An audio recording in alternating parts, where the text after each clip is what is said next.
Welcome to our tutorial about using the Boolean tool in Inventor Fusion. I've got two solids in my graphic area. As you can see, there's a box and a sphere. Let's begin by activating the Boolean tool. It's here on the solid panel. The first thing we've got to do is select the target. The target is the component that's acted upon. For example, the target is the component that's cut by the other component. The second component is the cutting tool. So this is the component that'll do the cutting. Let's take a look at the drop-down menu under Boolean options and let's select Cut. Under New Component, and I'll just click OK now, leaving the new component and Keep Tools options unselected. And here's our result. Click Undo in the Quick Access toolbar. Let's activate the Boolean tool again. First we select the target, the component that's acted upon. Next we select the tool. And let's take a look at the Join option. OK. As you can see, we've got a single solid body.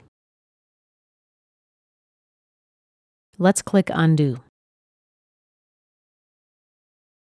Activate the Boolean tool again. First select the target. And now the tool. Let's take a look at the Intersect option and click OK. And here is the result of the intersection operation. Let's click Undo. Activate the tool again. Select our target and the tool. And let's try the Cut option again. And this time I'll create a new component by selecting this option. Click OK. And here's our new component.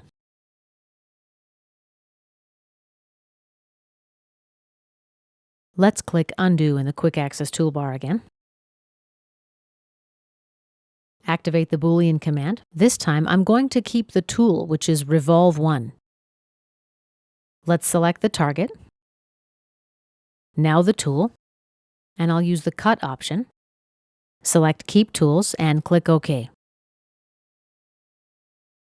And here is our resulting solid. Revolve 1 has been kept. As you can see, it's still here as a node in our tree. And this concludes our tutorial about using the Boolean tool in Inventor Fusion.